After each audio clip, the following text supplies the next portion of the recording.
Picture this. You bought your TV 2 years ago, brought it home, set it up, and it was fast. Snappy menus. Netflix loaded in a couple of seconds. Everything felt responsive. Then one night it downloaded an update while you were asleep, and the next morning something felt off. The home screen takes longer to load. Switching apps has this little pause that wasn't there before. Your remote clicks feel like they're going through mud. You think maybe you're imagining it, so you wait a week. It doesn't get better, it gets worse. You're not imagining it, and you're not alone. There is a quiet epidemic happening inside smart TVs right now. People are buying television, spending $600, $800, $1,500, and watching them get measurably slower over the course of 1, 2, 3 years. Not because the hardware broke, not because something went wrong, because the software that runs the TV is outgrowing the hardware it was installed on. And in some cases, the updates meant to improve your TV are the exact thing making it sluggish. Today, we're breaking down exactly why this happens, which brands are the worst offenders, what you can actually do about it, and what to look for the next time you buy a TV so you don't end up trapped in the same situation. Let's start with why this happens at all, because the explanation is surprisingly simple once you understand what a modern smart TV actually is. Your smart TV is not really a TV anymore. It's a computer that happens to have a screen attached to it. It runs a full operating system. Samsung runs Tizen, LG runs webOS, Vizio runs SmartCast, and plenty of budget brands run Google TV or Android TV. It has a processor, RAM, and internal storage. Just like the laptop you're probably watching this on. Here's the problem. TV manufacturers want to hit price points that sell. A 55-inch 4K TV at $499 sounds great, but to get there, they're cutting corners on internal hardware, specifically on the processor speed, how much RAM the TV has, and how much storage it ships with. A lot of budget and mid-range smart TVs ship with somewhere between 1.5 and 2.5 gigabytes of RAM. For comparison, your smartphone probably has 6 to 12 gigabytes, and your phone needs to run far fewer things simultaneously than a TV trying to juggle a streaming app, a home screen, background processes, and a software update all at once. Now add in the fact that apps like Netflix, YouTube, and Disney Plus are not static. They update constantly. Every time Netflix updates their app, it gets a little bigger, a little more complex, requires a little more processing power. The TV's hardware stays the same. The software demands keep growing, and at some point, usually somewhere between 18 months and 3 years in, the gap between what the TV can handle and what the software is asking for becomes noticeable every single time you pick up the remote. One owner described it on a tech forum like this: bought a Samsung Crystal UHD in 2022. For the first year, it was fine. Then the updates came and YouTube takes forever to open. The home menu stutters, and there's always this delay after I press a button. It's become a source of daily frustration. That's not a fluke, that's the business model. Now here's where the update problem specifically comes in, because the slowdown isn't always gradual. Sometimes a single firmware update is the cliff. According to reporting from Android Police, smart TV updates can cause a staggering range of problems, and the list goes well beyond simple slowdowns. After a bad update, owners have reported everything from completely bricked TVs that won't power on, to boot loops where the TV starts up and immediately restarts over and over, to frozen logos sitting on a black screen. The more common complaints are a slow and laggy interface, crashes when launching apps like Netflix or YouTube, and washed-out picture settings getting reset to factory defaults. Some people even reported that their picture actually looked worse after the update. Colors faded, motion smoothing turned on without permission, HDR behavior changed. An update shipped, and the TV became a worse television. Here's what makes this particularly aggravating. You usually can't refuse these updates. Most smart TVs have automatic updates turned on by default. The TV waits until you're not using it, downloads the update overnight, installs it, and restarts. You wake up to a different TV than the one you went to sleep with. And if that update went badly, your only official recourse is to call customer support, sit on hold, and hear someone read you a script about restarting the TV. A Samsung owner shared this on the Samsung community forum. Got my Samsung Crystal UHD CU700C. It asked me to update, and I did. After the update, the menu looked better, but everything got laggy. YouTube, the Xbox app, everything. Why is this happening, and is there any resolution? Samsung's official support response was to clear the cache and restart the TV. That's the answer. Clear the cache. Let's talk about the RAM and storage situation more specifically, because this is where the real design flaw lives. Most budget and mid-range smart TVs, the ones filling the shelves at Walmart and Costco in the $300 to $700 range, ship with just enough hardware to feel fast during the first few months. That's not an accident. As one analyst put it after testing dozens of Android TV devices, manufacturers prioritize price over longevity, and most Google TV sets ship with just enough hardware to feel snappy during the initial setup period. Sadly, even review cycles can't account for what happens 18 months later when the apps have grown and the cache is full. Here's what cache buildup actually means in plain English. Every time you open Netflix, the app stores temporary data on your TV's internal storage to help it load faster next time. That's called a cache. Over time, those cached files pile up across every app you use. YouTube has a cache, Netflix has a cache, Disney Plus has a cache. The TV's own operating system has a cache. And once the internal storage starts getting full, which on a TV with 8 or 16 gigabytes of storage happens faster than you'd think, the TV starts getting sluggish across the board. Not just one app, everything. What makes it worse is that on LG's webOS TVs specifically, there's a feature called Quick Start Plus that keeps the TV's last session running in memory even when you think you've turned it off. It's designed to make the TV start faster, but after weeks or months, it ends up keeping old, stale background processes alive, which chews through the limited RAM and makes the home screen feel slow and unresponsive.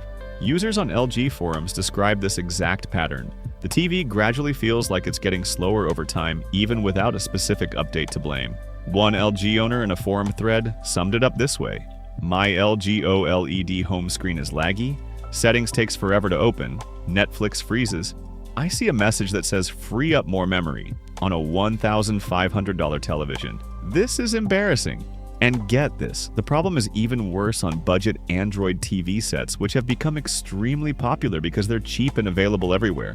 The Android TV and Google TV platform has expanded rapidly, and it's now found in hundreds of TV models from brands like TCL, Hisense, Philips, and a range of off-brand televisions you'll find at Walmart for $229. The problem is that as Google TV has added new features and background processes over the years, the limited processors, RAM, and storage in these budget TVs have created what one reviewer called a major bottleneck. Basic tasks become a struggle.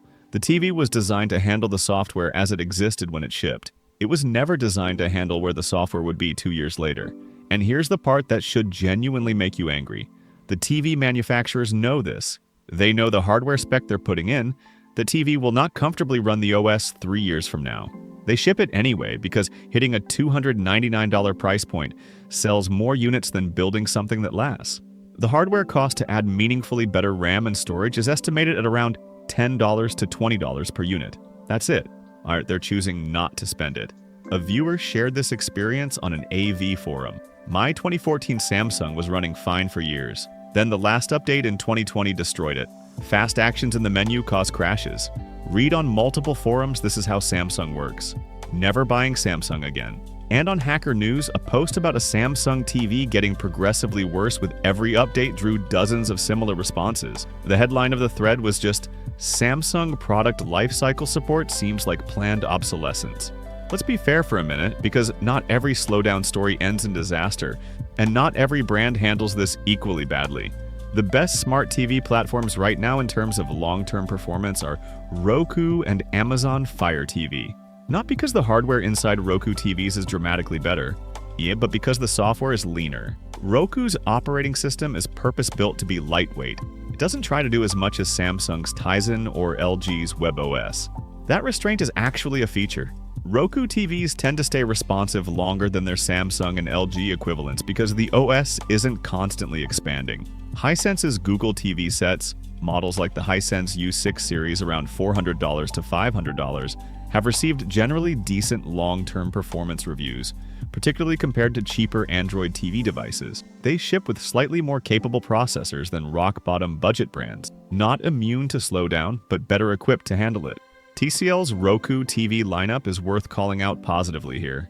The TCL 4 Series and 5 Series Roku TVs in the $280 to $450 range have been consistently praised for staying fast over time.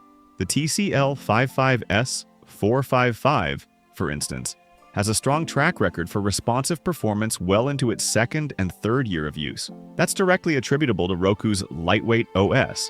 Samsung's higher-end sets, the Neo QLED-QN 85 and above, ship with more powerful processors and more RAM than their budget Crystal UHD line, which is where most of the worst complaints originate.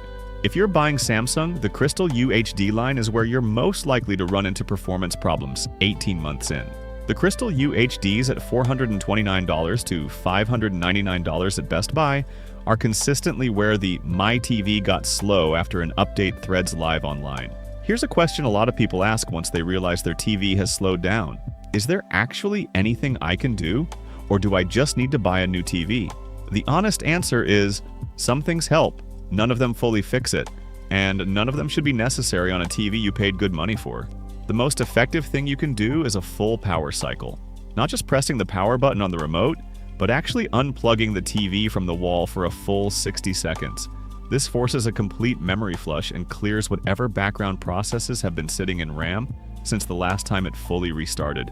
For a lot of people, this provides noticeable improvement, at least temporarily. Think of it like rebooting a computer that hasn't been restarted in 2 months. After the power cycle, go into your TV's settings and clear the app cache for your most used apps. On Samsung, it's Settings, Support, Device Care, Manage Storage. On LG, it's Settings, General System, Additional Settings. It takes about 5 minutes and can meaningfully free up storage that's been filling up over time. Uninstall apps you're not using. This sounds obvious, but most people never do it.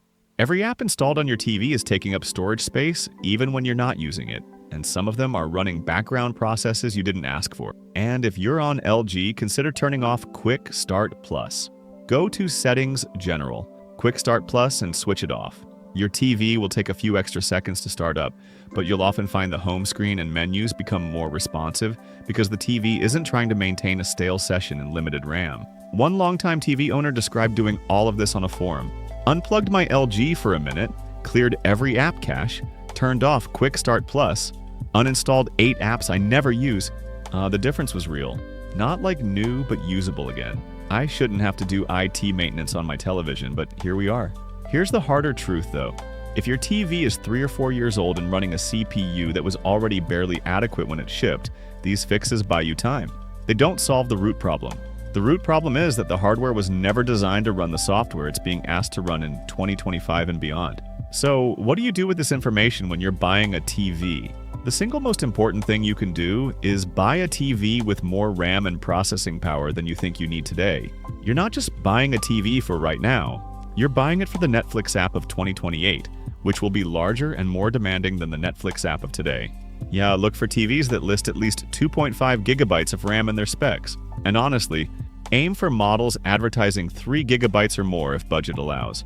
LG's 2024 and 2025 OLED models running webOS 24 ship with improved memory management. Samsung's QN85B, Neo QLED, and above have better processors than the Crystal UHD line. If you're looking at a $350 to $500 price range, TCL's Roku TV models hold up better over time than equivalent-priced Google TV sets from lesser-known brands. And if you want to completely sidestep the built-in smart TV problem, this is a real option that more people should consider. Buy a dumb TV or a basic panel and add a Roku Streaming Stick Plus at $39 or an Amazon Fire TV Stick 4K at $49. That external stick is its own dedicated computer running its own software. When it gets slow in 3 years, you replace the $40 stick, and not the $800 TV. It's the difference between replacing the battery in your smoke detector and replacing the entire ceiling. A Costco shopper shared this approach, bought a 65-inch non-smart 4K panel for $479, added a Fire Stick. Total cost similar to a smart TV at that size. 2 years later, my Fire Stick still runs fine, and my friend's smart TV from the same year is crawling. I can upgrade the stick for $50 when needed. He needs a new TV. Here's the bottom line. Smart TV manufacturers are selling you a computer with a screen and charging you computer prices for it, then putting budget smartphone hardware inside and hoping you don't notice until the warranty is up. The slowdown you're experiencing after an update isn't bad luck. It's the predictable result of hardware that was designed to be adequate on day 1, not reliable in year 3. The fixes we covered, power cycling, clearing cache, uninstalling unused apps, turning off Quick Start Plus on LG, those are worth trying. They help. But the real protection is at the point of purchase, buying from brands with stronger processors or sidestepping the built-in OS entirely with an external stick. So here's my question for the comments. Has your smart TV noticeably slowed down since you bought it? And do you remember if it got worse after a specific update? I want to know how many of you have gone through exactly this. Bought a TV, watched it get slower, and figured it was just getting old. Because it wasn't getting old. It was getting outgrown. If you want to know what's actually going on inside the tech you're spending money on before you buy it, subscribing to this channel is how you stay ahead of that. We cover the stuff that doesn't make it into the marketing brochure,